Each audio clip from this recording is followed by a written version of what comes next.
It's got to be a major news day today. It's 4:16 p.m. Pacific Standard Time. It is the 6th of April 2023 for Monday, Thursday. Emergency is Roseman, California.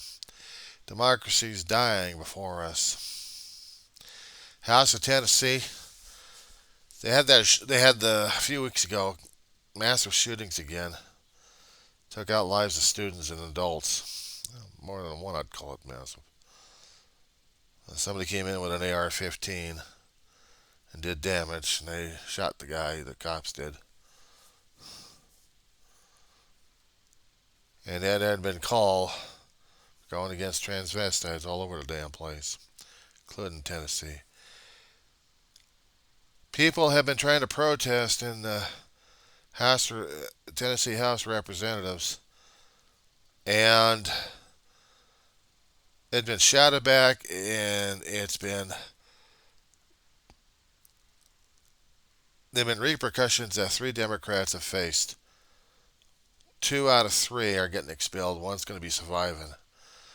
And you got the Democratic GOP making excuses for themselves for how screwed up the Democrats were by making the demonstrations in the House, because the House Speaker of Tennessee would not put up anything regarding gun safety, gun violence, or anything else, anything regarding the gun shooting, anything directly or indirectly. And the voters tried to get their attention, including Senate representatives over there, and make asses of themselves. And they did. They got the world's attention. They got everybody else's attention. And now the GOP is going crazy at this point. They got to save face, got to save their constituents. No, they got their constituents being the big money donators. And now we've got the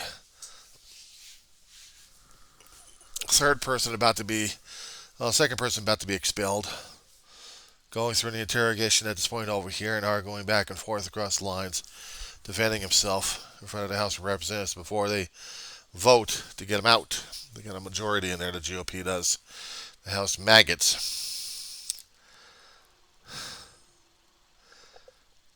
Besides that happening over here, we also had in Israel for Monday, Thursday, it would have been a Passover day or Passover meal day for some, is that the Palestinians, some militants in Palestine, in the Gaza Strip, launched an attack on an Israeli city, and now Israel's launching back, and now we got that news in the cycle there. Some people still trying to talk about Donald Trump. That was supposed to be talking about stuff, but the Tennessee shooting is becoming more and more of focused right now. It's being more and more focused. We have reactions happening in different news programs regarding it. But it's where democracy is dying at this point, because majority lawmakers don't want to talk about the safety, about students, and even though the students are protesting like crazy, it didn't matter. They want their guns. They want to get more guns out there, and more people having guns out in the open if necessary. Even if it comes down for the AR-15s. They want everything else the status quo, but even more. Trying to bump up the rhetoric and trying to bump up the panic. They're trying to take out 3 districts, Democratic-controlled districts at this point, with their antics in the House of Tennessee, the little House of Representatives at this point. So now we got a situation happening over here we don't even know how to fix, do we? This is absolutely insanity right now, as it is. So, 2 outspoken Gen Zers, Democratic, who got up there and spoke their piece, spoke their mind, representing their districts. They're scared shitless of all the damn stuff. But the majority of Republicans, they don't want to know about it. They don't want to hear about it. They're doing the 3 monkeys, and therefore, instead of going after guns or trying to make school safe, Take out the people who are pointing out the truth to people left and right, because that's the most important thing. That's what they're dealing with right now. And that's what's scaring the hell out of people. That's what's scaring the hell out of everybody over there. So now they're having a house break. Actually, they're going to be voting pretty shortly, and they're going to be voting the guy out, because that's what they're going to do. Despite the fact you've got people trying to make their arguments pro and con about voting the third demonstrator out. And he demonstrated. He was one of the demonstrators who tried to catch people's attention, even with a bullhorn. Overshout the representatives who didn't want to hear about it. It's like watching the movie of Planet of the Apes, where Charlton Heston is screaming and yelling at the damn apes, and they're doing their ridiculous situation. This is democracy right now. This is the House of Representatives in the Tennessee state. And here's the other thing that I've heard some interesting arguments about. Tennessee also relies on tourism and also industry. What do they have for the biggest industry? Country music. You got country music stars up in arms on this damn thing. You have tourism in Tennessee. Why? And award shows happening in there. Why haven't they pulled money out? Do the award shows in New York, California, maybe a different state altogether. That's going to put everybody else out on a limb right now. And this is what's happening.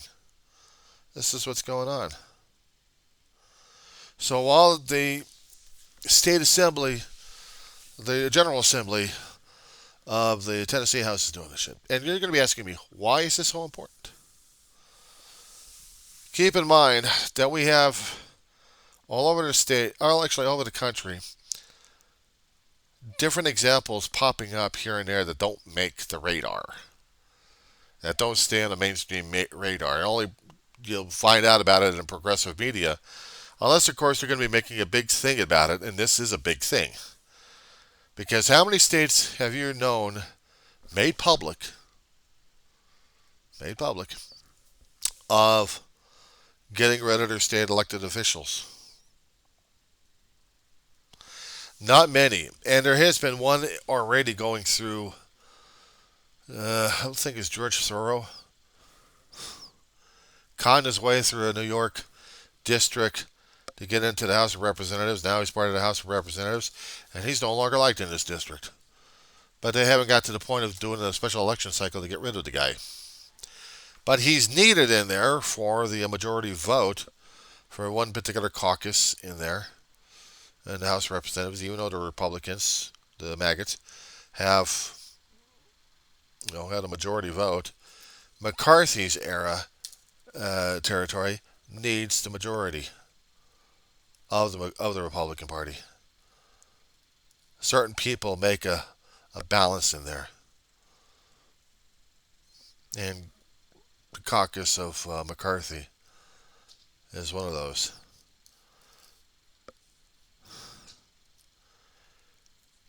In that situation, if they actually have George Soros recalled, that would be something to see.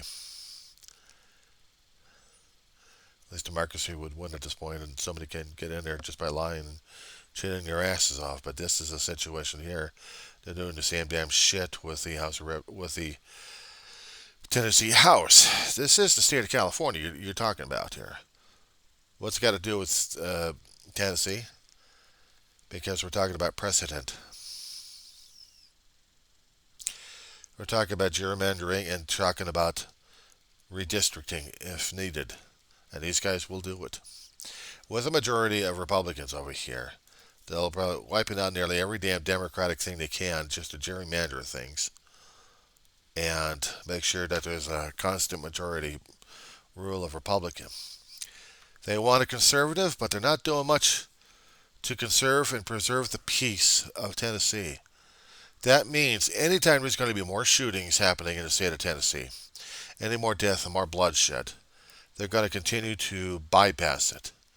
Basically, we're talking about they're all getting their 60 or how many pieces of silver just to continue the status quo. Yeah, I'm liberal. I understand by trying to be a conservative, or do I? You have certain ways of life and certain policies that you want to keep on a constant basis. You want to be supportive of law and order, and yet you're going to be going against law and order.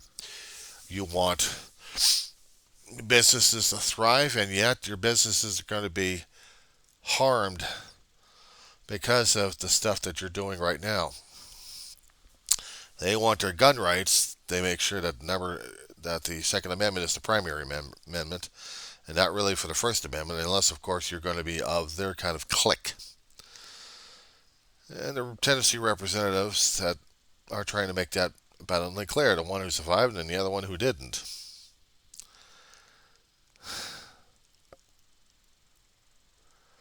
So, yeah, to me, it's important for me to watch this because it may happen to California eventually. I had a friend of mine years ago moved out there. I don't think he fits the state, but he's of minded for the state he immigrated to. But it's on him.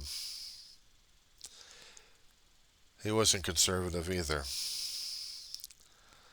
But they need a balance. But too much in one particular balance, you got power hungry people left and right who are going to get just as much desperate. So this is what we're watching right now, is desperation happening. So we're just waiting for it. But meanwhile, back in Israel, business as usual. For the Holy Week, let's cause some holy terror over there. Let's have a group of dissident militant nut jobs going to be disrupting everybody else in the country. So now we get a country retaliating on that particular entity again, causing more death and destruction. Instead of keeping it holy, we keep it bloody. More blood for the beast, one form or another. And that's what's happening. Law continuation. Yeah, they're still talking about it.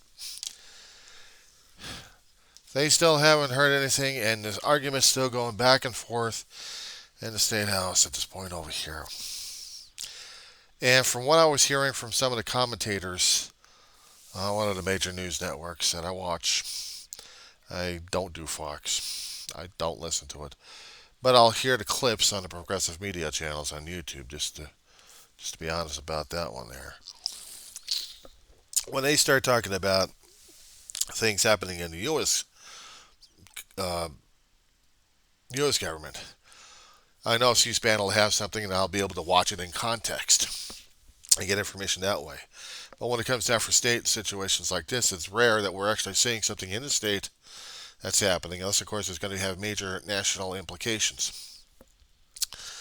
One of the commenters that I was going to be making my own observation on was talking about how backward ass these people are getting, these so-called GOPers out there. The conservatives want things back to where theoretically things were. Just how far back are we going, basically? Because if I'm not mistaken, the civil rights era when it came, and it hit the people a lot like crazy. They got sick and tired of being sick and tired, and they wanted what was promised by the U.S. Constitution. There was civil rights groups, and they were making their points left and right. There was bloodshed. People got injured. People really got injured. And even a leader of a major group that made a difference in everyone else's lives got assassinated because he wanted everybody else to be fair and equal. Apparently some people felt like they're more superior. Put some of these people in a position of power in government with that kind of attitude is what I'm seeing right now in the House of Tennessee right now. But also in the House of Representatives. A few other places I keep hearing and listening to that want that attitude. It's more than just elitism. It's more than just elitism. It's coming in different forms and fashions at this point over here. They're going to try to see if they're morally better than everybody else, so they have to, they have to prove it. Let the fart stand on record because I don't have good feelings with these so-called Republicans.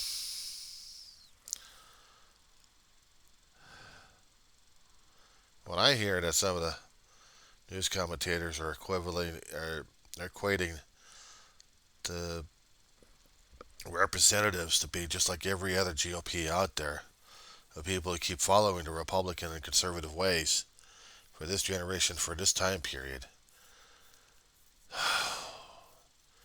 Yeah, it sickens me, it makes me depressed, but it doesn't piss me off.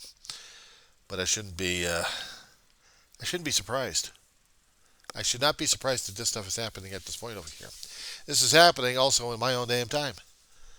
And it may have been settled back in the 80s or 90s, but we still had it. No, it wasn't settled. It wasn't settled. It was blatant and it was apparent. We saw, and sometimes if the cameras or news organizations caught it, talked about stories about it. We saw about Rodney King getting this shit kicked out of him by white cops back in the mid 90s on this one. This was during a time when we actually had problems with the gang wars and we had racist cops going after Latino, not to mention blacks and anybody else. We had the groups out there in the law enforcement had banded together to continue that kind of mentality. It had to take a hell of a lot of reform to either bury it or try to excise it out from our law enforcement community. But it's still there. It's still apparent. It happens from every so often. Even reverse racism. So it is there. Yeah, the ugly R word. And that's what I'm seeing in the South right now. There's racism still abundant. I don't care what they say to each other if they're the same race. It's still the white privilege. I wasn't raised to be ruled, and to do this damn head game on people.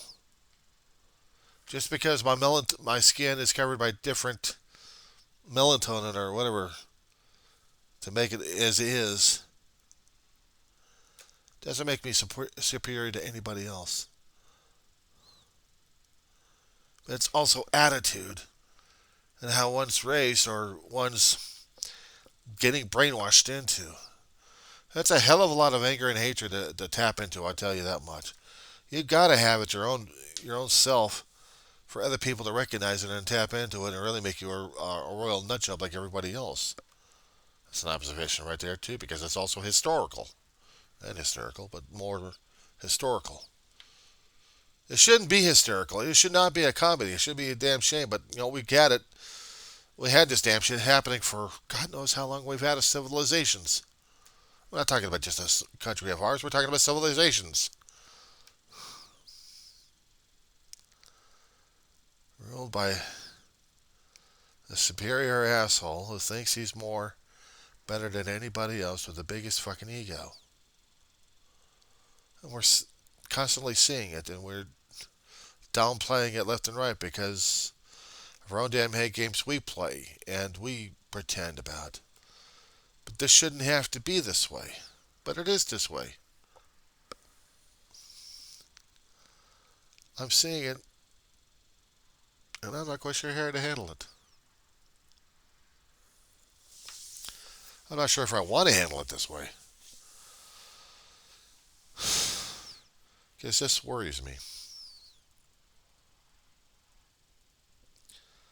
This worries me. Am I seeing another I'm trying to define this. I'm trying to find something to define it with.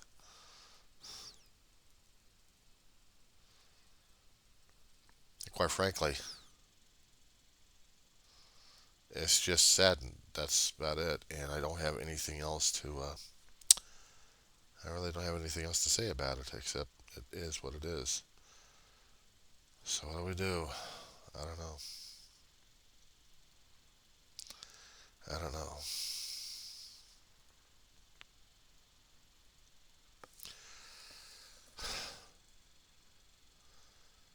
You know, I live in a diverse neighborhood. I live with diverse people.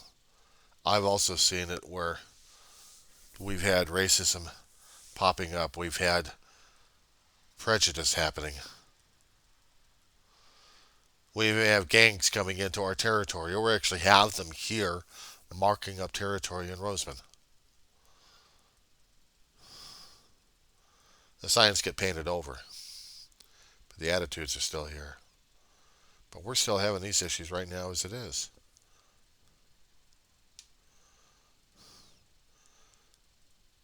Back in the 60s, back in the 60s, 50s, we had this damn shit going on. How do we explain all this? How do we explain this to the future, to future historians about how screwed up our way of life is? And I don't get it. I don't get it. It's not because I'm white, it's because my own damn viewpoint of how I was raised. Do I like what's been happening these days? Not really. Do I have an opinion about it? Hell yeah. And what's my opinion about what's going on these days? It's fucking nuts.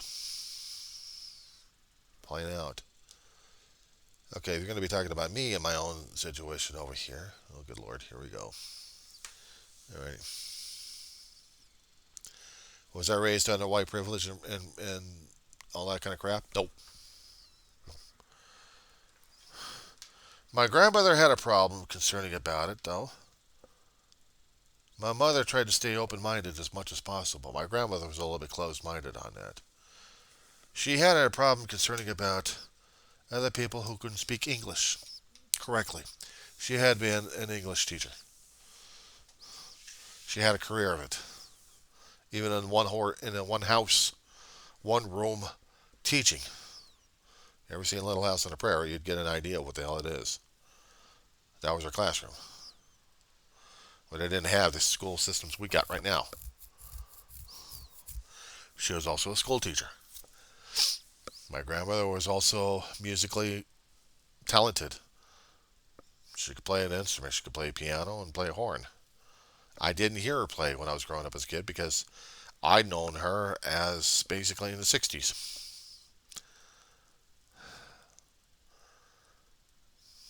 Mid 60s. And her aunt was the same way.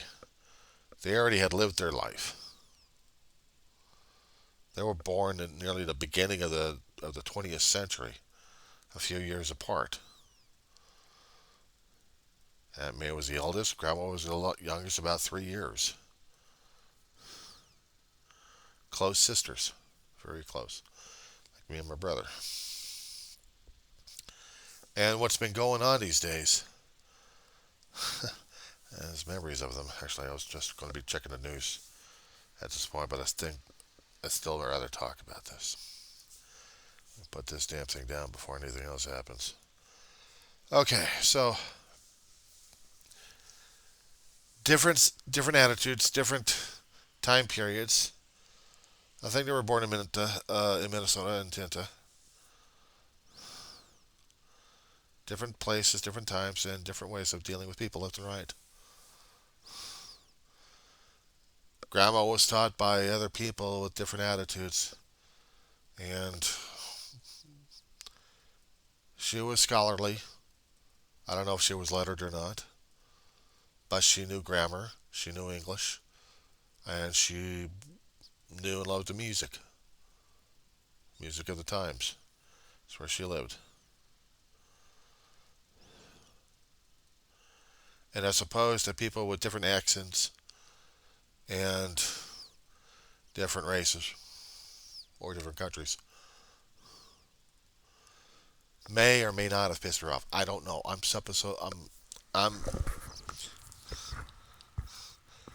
I'm trying to guess because of what limited information I had gotten from Ma regarding Grandma, and also what I try to remember from my big brother. And we were still trying to understand, where Grandma and Aunt May came from. Didn't know much about Aunt May's history. I wish I had. That would have been something to understand there. But I understand a little bit about Grandma's history. All I know is she gave birth to Mama. Mama lived most of her childhood in Hiawatha, a mining town out in Utah. I think Mama was born in Pueblo, and then the family moved out to Utah, from Colorado to Utah.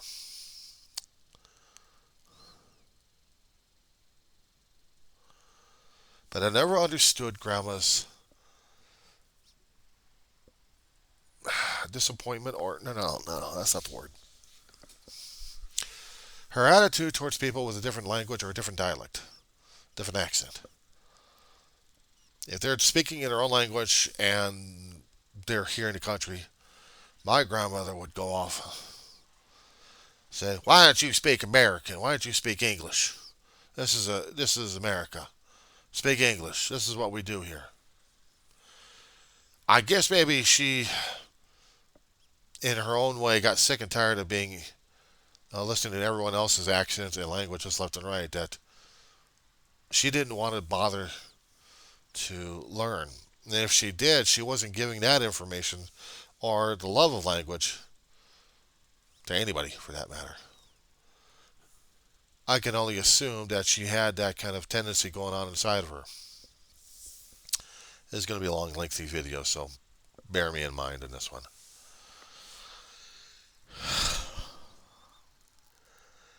There was a story that my mother and my brother actually told me, that my brother relayed to me again, years before he passed away. I think after Ma was bedridden and not able to talk as much. I wish I'd listened. God, I wish I'd listened and tape recorded her. Lost a lot of opportunities on that one. Story goes, Grandma goes on a bus, and she hears other people talking a different foreign language, and then she goes off on them.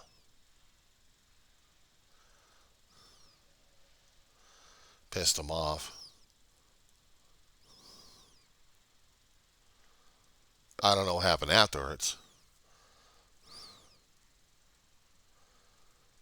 My mother kept trying to raise me to be open-minded about people. She heard, I guess she saw the things that my grandmother had said and done, and wasn't happy about it. She wanted the differences. She wanted to know about the different cultures a bit. She wanted me and my brother not to hate different cultures and different races and different languages.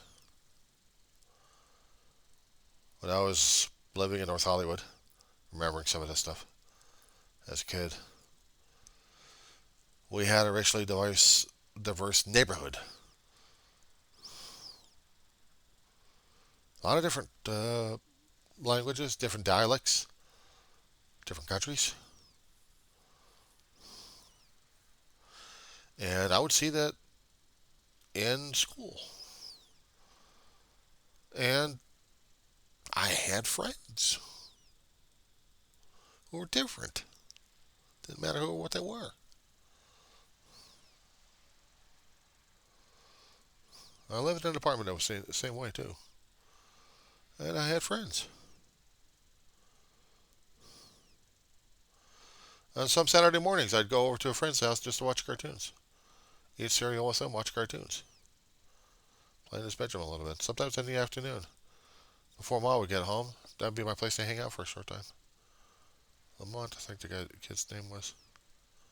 I don't remember what his last name is, but his first name was Lamont. And I liked his family. I liked his mother. I remember in this Lamont's bedroom, He supposedly had a picture of God. One of the artistic impressions of what God was supposed to look like.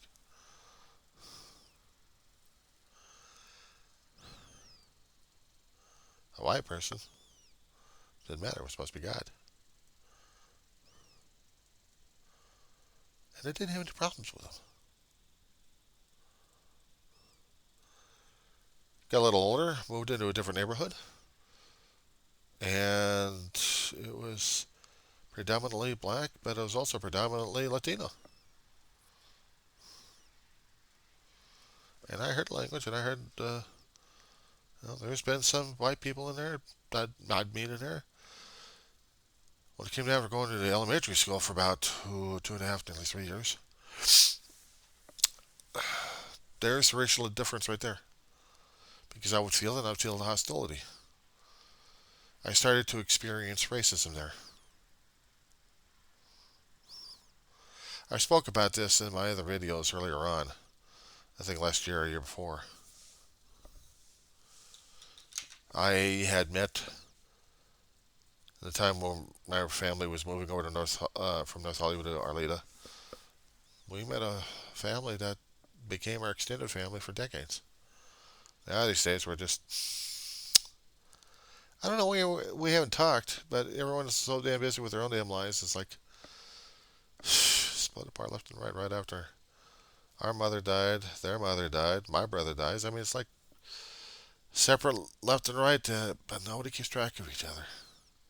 Even with social media, want to keep constantly posting. Nobody else keeps track of that anymore. They're just doing their own damn things. Kind of sucks, really. But anyway, I learned what racism was all about and hatred. I also learned what was also appreciating other people's culture. I was hated because my skin color was white. I wasn't cool. I wasn't hip. Not to mention I had problems with the junior high kids because I was an elementary kid. I was going to get picked on. And a few other smart-ass kids in the neighborhood, a couple of whiteys. One was a real smart-ass, not exactly a real friendly kid, but, came over to her house from time to time. And the other guy was just a pure asshole. The wimpy boy was Ellen, and the other one was Chucky. The boy had tore his ass apart at a church because he managed to break a toy of mine in half. You don't bust a guy's G.I. Joe and expect to live. No, but the church also had to repaint their pristine walls outside. Oh boy, yeah, I was pretty much wiping the walls off of this damn kid. Well, I was plenty pissed off at that point. I didn't care if I was going to live or die. He was going to die. You don't bust a guy's toy. Pissed me off for a long while. I think I still held that resentment for God knows how many decades until it just no longer mattered. But at the time, yeah, I still feel it from time to time of thinking, what the hell was wrong with the son of a bitch anyway? And even though he was the skin color of white, didn't matter. I was going to bust his ass back then because he didn't bust my damn toy. If he ever made amends or living enough to make amends,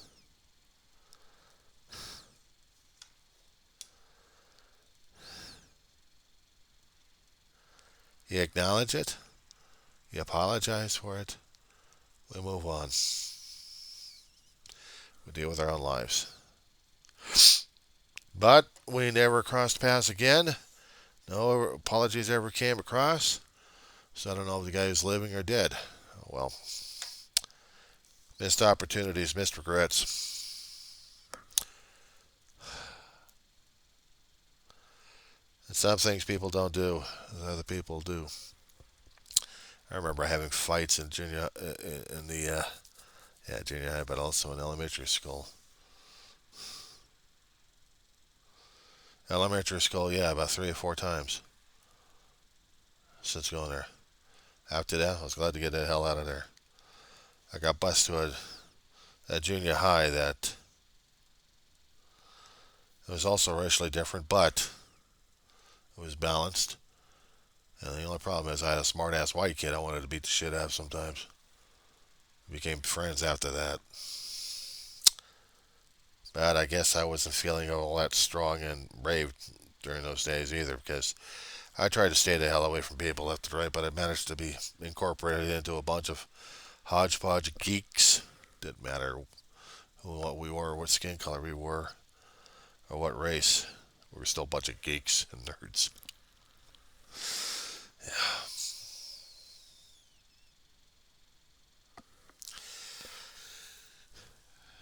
I've had those kind of experiences back there in my youth. But in the adulthood, in the adult world, I had to learn how to grow up. And I had to learn how to work with different people and different levels. I don't care if they were managers or of who or what they were.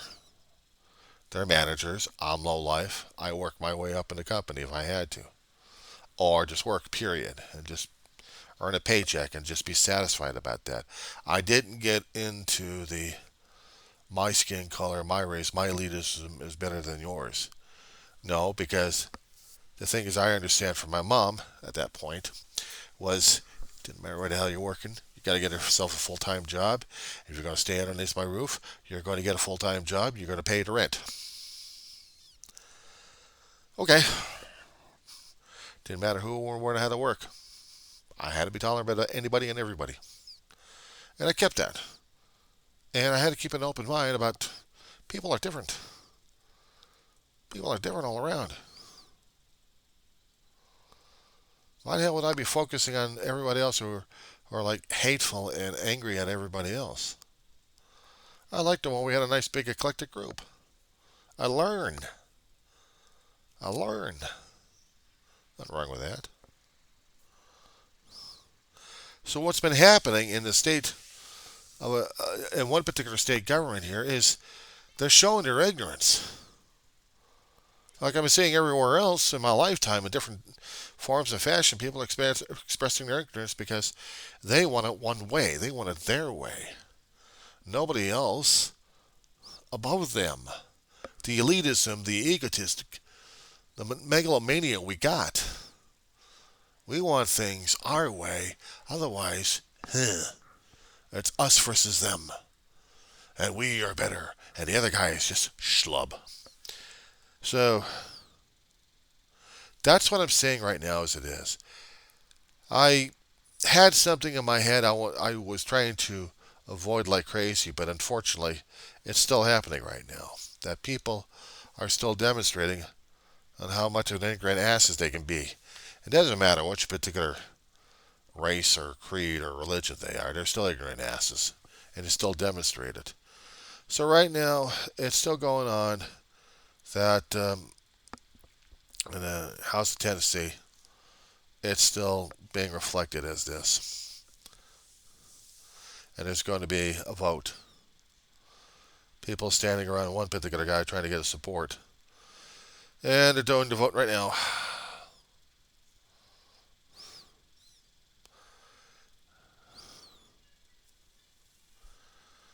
Okay, we're still waiting for the motion to adopt. I'm going to put this on MSNBC right now. I'm going to turn up the volume.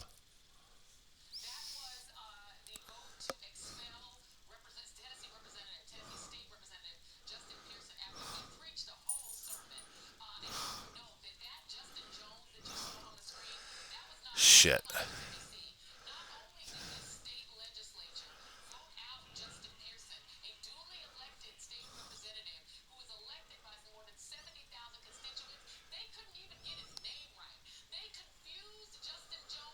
This is the readout on MSNBC. 69,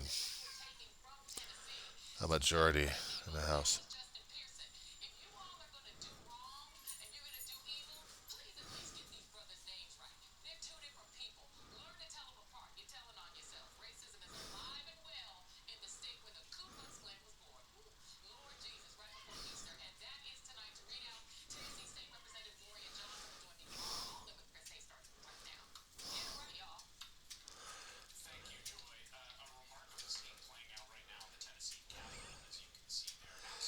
Okay, So while there's going to be a negative reaction at this point over here, oh, I got to get the reaction on this one on tape.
Speaker Cameron Sexton.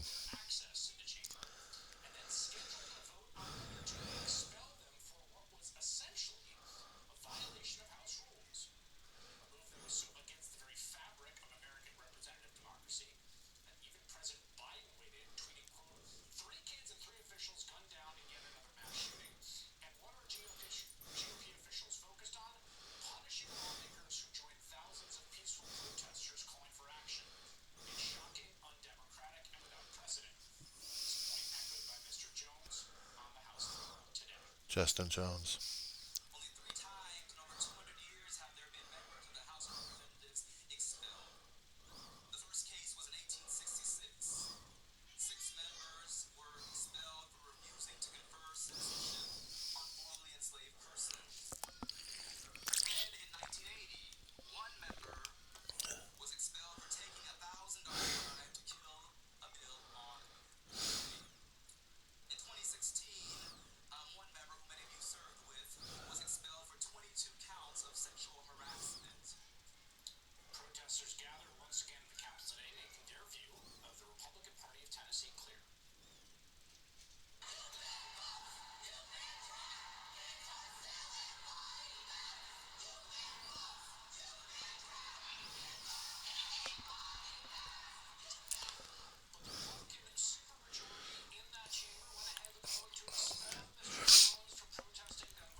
Justin Jones.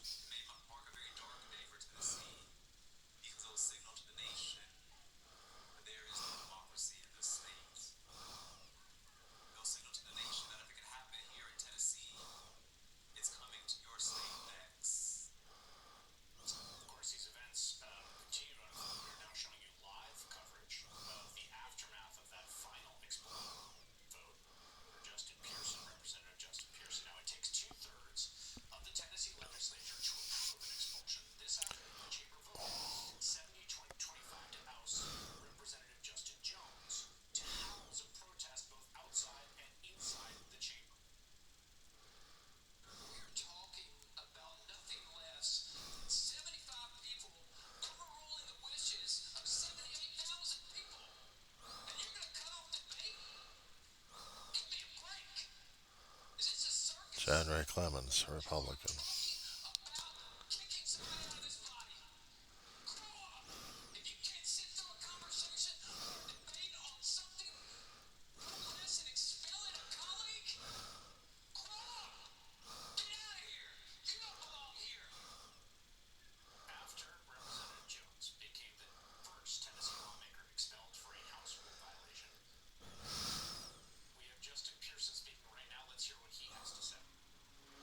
I have to get this on.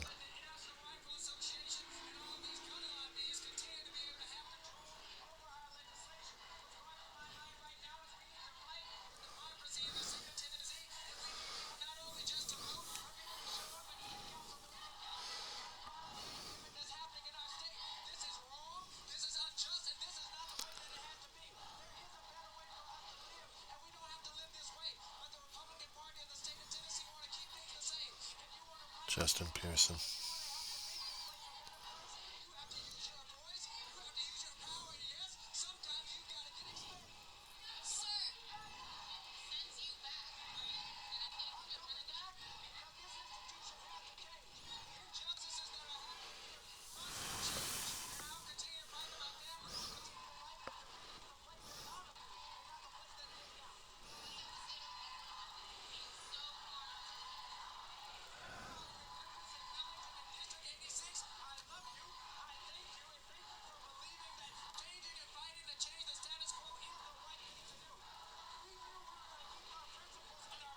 Oh, yeah.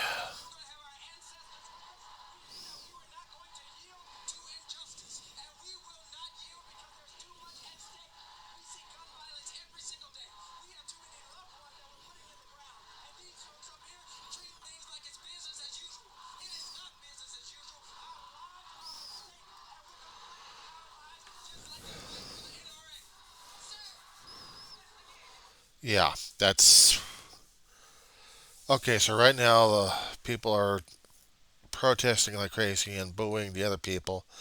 They went out through another exit for their own safety, and the state police is protecting the lawmakers who just voted out the two Democratic black lawmakers who tried to fight for their district and for the kids and people who just got killed. Not to mention other people that got killed on a constant basis, and this isn't over yet. I had to get this on record. They're going to be put on social media like crazy and have these interviews and these remarks put all over YouTube like crazy. And we got to hear from the other schmucks why they voted in the first place. That's the thing I wanted to hear about. What was their major malfunction? Very unprecedented times that we have when democracy is directly under attack. Yeah, definitely under attack.